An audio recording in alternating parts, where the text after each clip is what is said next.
Agenda is the launch of a different energy, which is a book, Women in the Caribbean, Oil and Gas, which has been written by Celeste Mohammed. Before people come to stage, and a change to the program,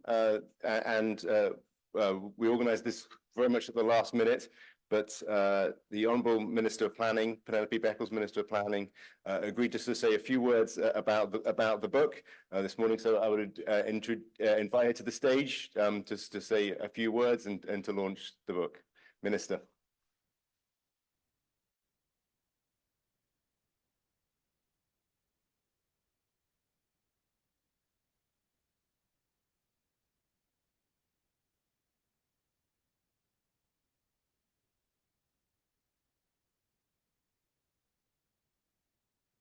Hey, good morning, all.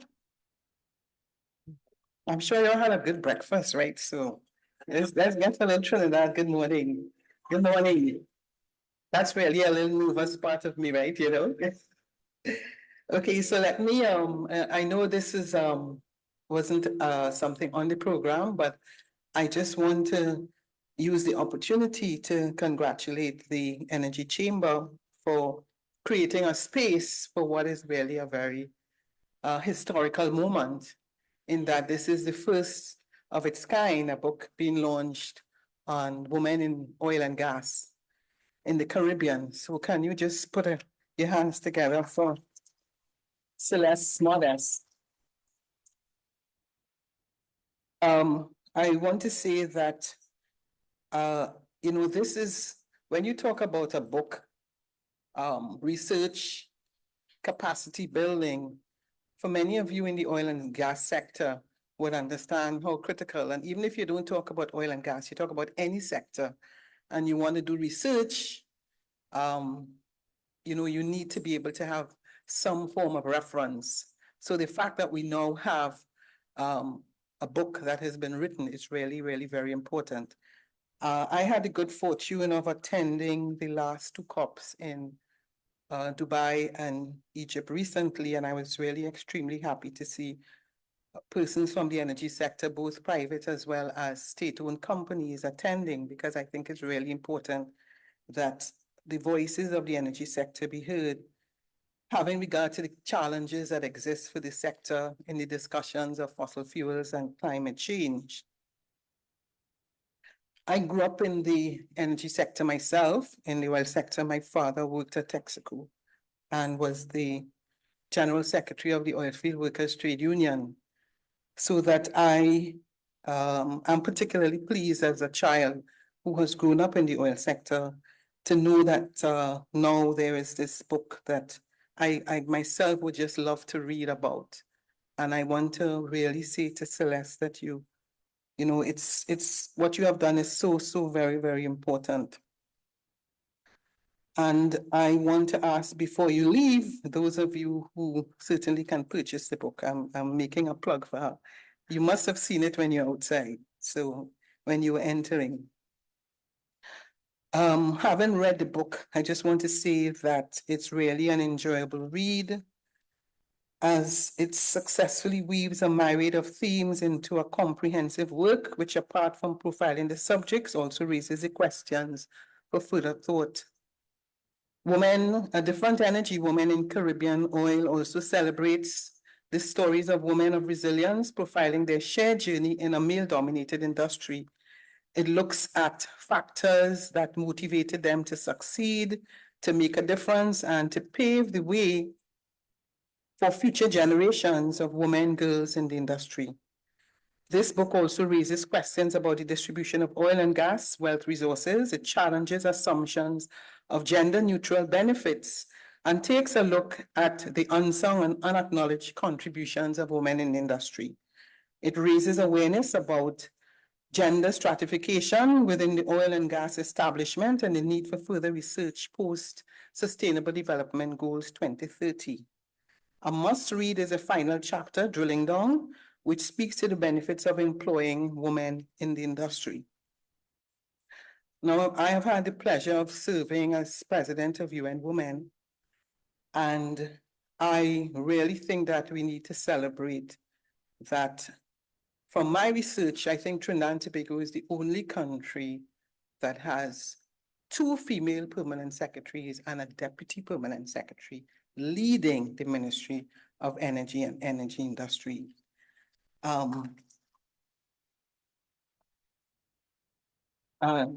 had the good fortune of PS Fraser attending the COP in Dubai, and PS Penelope Bradshaw and DPS Carinza attending recently in Dubai. In the Ministry of Energy and Energy Industries, they include engineers, geologists, geophysicists, petroleum inspectors. 50% are now held by women at all levels. And I'd just like to acknowledge and give credit to the Honorable Prime Minister, Dr. Keith Rowley, as well as the Minister of Energy, for starting the 2019 mentorship program for energy professionals to build their capacity. And as we speak at this point in time, currently 75% of the mentees are women. Now, the IEA would, in terms of the data, they speak about the fact that you don't have, comparatively speaking, that is to say, that of course it's male dominated. They speak about upward mobility, but Trinidad and Tobago clearly is one of the cases that we need to do a lot more research to find out, of course, what would account for the increased participation of women in the energy sector. One of the important things, of course, is the whole issue of access to education. And having done some previous research whilst I was at the United Nations, at present, women dominate almost every one of the subject areas at the University of the West Indies, save and except, of course, the issue of engineering. So I'd like to say that whilst the CSO speaks to women making up 41% of the national workforce, 20% of that women are involved in the energy sector.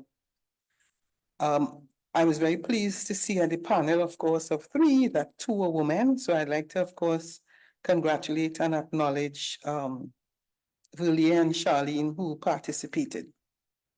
So let me just close by saying, because, this is a space we have granted. So, sometimes we could get carried away. So I don't intend to get carried away. But I really want to close by saying to Celeste that I'm happy to recommend this book to a broad audience of academics, gender and management studies, researchers, and persons in and around the oil and gas sector.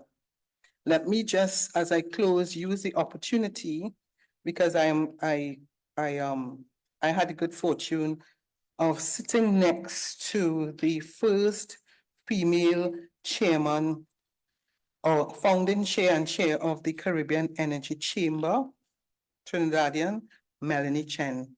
Melanie, congratulations.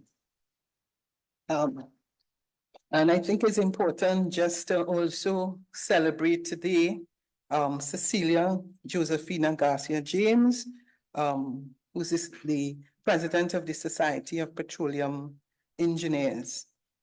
And just a few persons just to acknowledge Lorraine Sobers, who lectures at the University of the West Indies.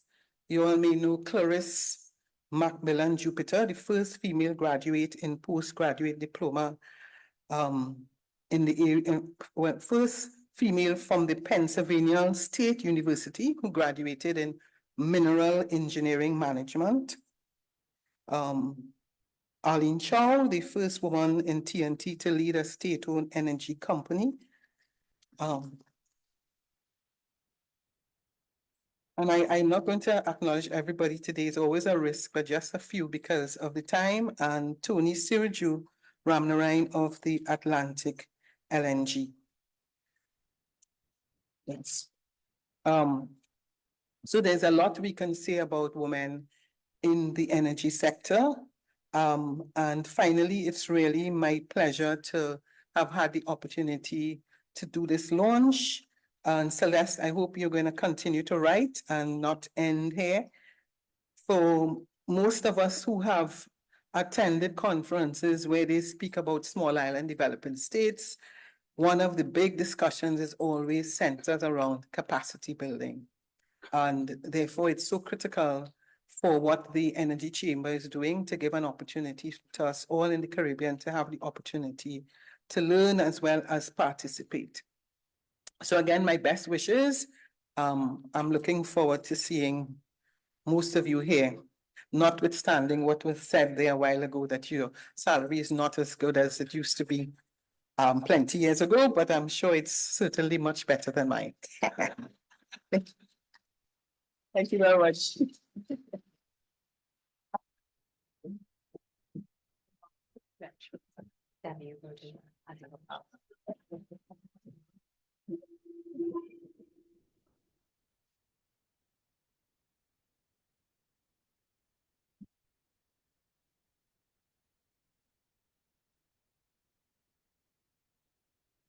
Hello, everyone. We want to thank the Energy Chamber, DAPS, for giving us this time this morning to do this. My name is Shelley. I worked in television for a number of years and internationally, and I told the stories of a lot of people, from the very powerful to the very powerless. And this morning, I want to tell you the story of two women sitting on either side of me that I've known for a very long time. They are Celeste Mohammed and Deborah Benjamin. They wrote a story that's very dear to me in my heart. Like Penny, as she is fondly called, Penelope Beckles, the minister, I too am a child of the energy sector. I grew up with my dad working through Texaco, Trinidad, and Petrotrin. And like the dozens of people in the energy sector, I can build a cat cracker with Bristol board. Trust me, all of us know how to do it. Celeste Mohammed is a mom. She's an author, but she's also a lawyer who's written legislation that's still used in countries around the region. Deborah Benjamin, she's internationally known. I'll let her tell you why, if she's brave enough, and for what reason. She's one of the hardest working women I've ever met. She blows me away with her work ethic and her skills. She commissioned this project. Celeste wrote the book. And I'm going to start this morning by letting them tell their stories. Celeste, first of all, tell us what this book is about and why we should read it. Good morning, everybody. Thank you to the Chamber for having us. Shelley, I am going to take up your challenge and jump right in. I'm going to address the elephant in the room. No, this is not a male bashing encyclopedia. Sorry to disappoint anyone. That's not what this book is about. It's not really even about men. This book attempts to use our natural love for storytelling, memoir, literature, to humanize what is a systemic problem that goes beyond men. You know, so I would say that the book is about trying to address what I would call the perception gap that still exists between how women actually experience the industry and how they are presumed to experience it by persons both in and outside of the industry. Deborah, tell me why you commissioned this book. You work in the industry, you worked around the industry. It's over 20 years. I won't give away how old she is. But tell me why you commissioned this project. Shelley, this would be my 25th year since I entered the oil and gas industry. And having been in the industry and recognizing that, you know, there are still challenges facing us women in the industry, that we experience the challenges in a different way in this industry. And I wanted to lend my voice to it, and recognizing that it is one of the Sustainable Development Goals in terms of gender equality, the advancement of women and young girls. The project was something that was a passion project for me. And I was very happy when Celeste came on board and agreed to put it together for us. And we brought her into the industry to meet, you know, all the prolific women that are featured in this book. And according to Minister Beckles, this is what is going to push us forward faster on the agenda. So I'm happy to have our contributions here, and we hope you enjoy reading the book. Now, these ladies, they met with and they spoke to people here in Trinidad and Tobago. We have two of them in the room. We have Arlene Chow and I think we have Giselle Thompson as well here. And their stories are told, but they also interviewed women from around the region, from Suriname and Guyana. Celeste, I'm just going to go a little bit off script and ask you to tell me what are some of the common threads that you found, and what were some of the differences in talking to the women in Trinidad and Tobago, Suriname, and Guyana, seeing that these countries have the opportunity to work together in a real meaningful way in the next decade? Well, Shelley, I can't go too deep with my answer because then, that's a whole section of the book that I would be giving away. But certainly, what jumped out at me, a couple things, which I tried to collate in the last two chapters. All of these women, every single one, loved learning, continuous learning. Not because your company sends you to do a course or whatever. They loved learning. They all said the same thing without knowing that the others were saying it. I like to work. So these are women who don't back down from a challenge. They have what Angela Duckworth calls grit. And surprisingly, this is a surprising thing, every single one of them talked about the value of forgiveness. So forgiveness is very interesting because we know that there are a lot of things that happen in all industries, not just the energy sector. Deborah, working in the energy sector, what are some of the things that have been the greatest challenges and how have you seen change over the last few decades? So challenges for us, I think that spans across every industry in terms of, as women, especially in the C-suite sector, we are expected to achieve the work-life balance. But as with all the men in the room, in the boardroom, you'll have one or two women and the men have their wives taking care of their kids at home. Whereas for us, we're still expected to balance, go back home, deal with all the household duties as well as the homework and so on. So it becomes even harder for us. We have other simple challenges, such as in 2024, we still have to struggle to get PPE that fit us as women, appropriately. I don't think there's any day I can do a pedicure and go into a pair of safety shoes the next day and, have it still remain as it was. And I know it sounds a little vain, but those are the challenges that we experience, simple challenges as women. You go out on a platform and there definitely is a different experience out there for women and for men. So from the ladies that are, in the field every day to the ladies that are in the boardroom, the challenges span across the industry, and it's something that we've been very proud to bring forward. As a gentleman said to me yesterday, I didn't think of it that way. So it's not a deliberate attempt for men to exclude us or not, deal with some of these problems. It's just that sometimes it just doesn't occur. And I think what this does is bring out some of those issues so that, it will start a conversation around, oh, I didn't realize that was a problem. Let me do something about it. And that's how we move the agenda forward faster to promote, gender equality and the advancement of women in this energy industry. Now, I know that every single woman in this room can tell a story of their own about sometimes being the only one in the room or at the table. I want Celeste to go into a little bit here. What makes women in energy different, the challenges that they face as opposed to women in finance, law, the other sectors as well, business? I asked myself that question while I was listening to these women because, being a lawyer, especially working where I had worked in various countries in offshore finance and stuff, I was accustomed to being the only woman in the room sometimes, and I listened to these women and what I experienced, whatever chauvinism or whatever you want to call it, I might have experienced, what these women were disclosing was something seriously more prevalent and if not prevalent, but certainly intense, more intense. And so I listened to them asking myself over and over again, and again, a whole chapter of the book is dedicated to that, me asking myself, what do they have that I didn't have?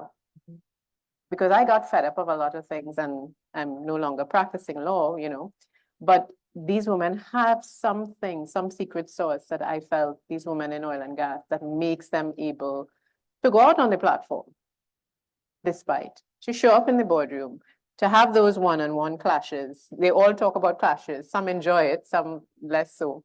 But they have something that I felt I did not have. I know later on during the live stream, you'll be speaking, checking in with some of the subjects of the book.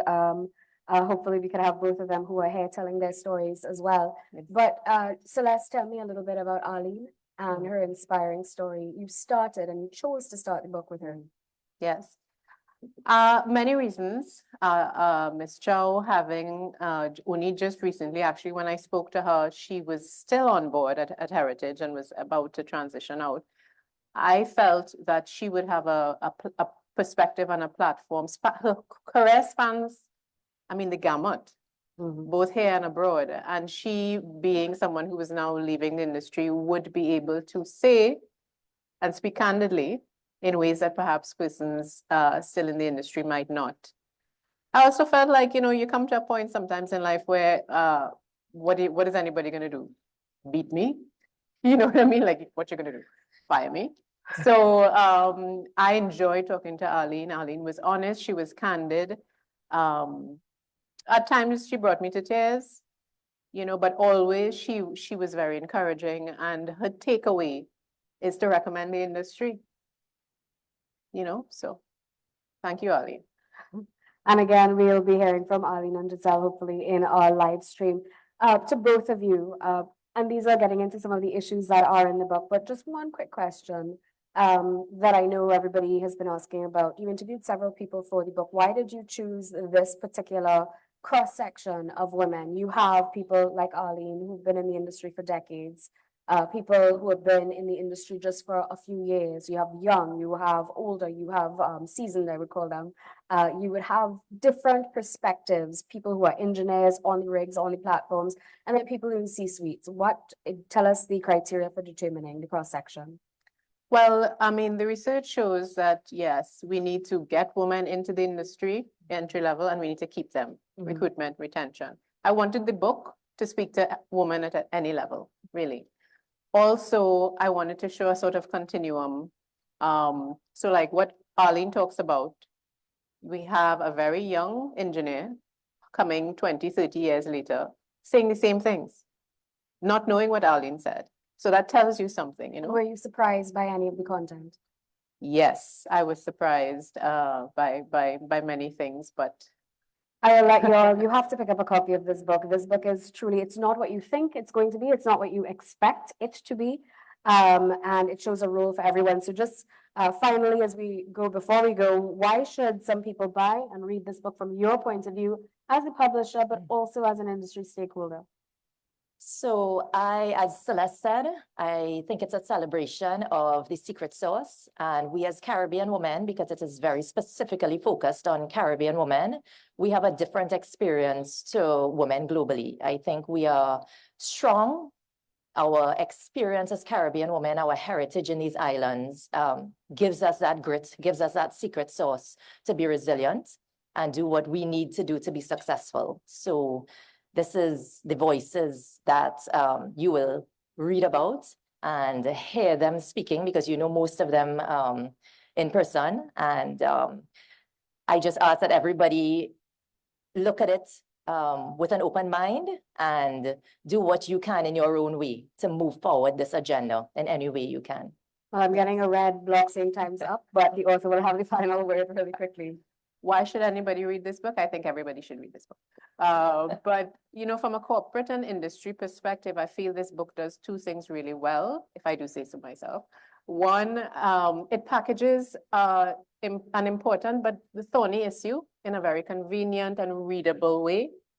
And also by centering the lived experience of 8 women across 3 countries, it really does give women's voices in the industry a pride of place. So I feel like every coffee table and shelf and whatever in waiting rooms and offices throughout the industry, this book will send a message by its mere presence, that it will send a resounding message. I want to thank you ladies both very much. I'm very proud of these ladies for what they have achieved.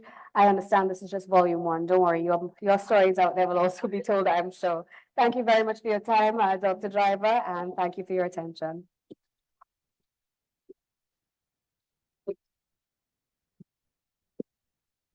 Your phone.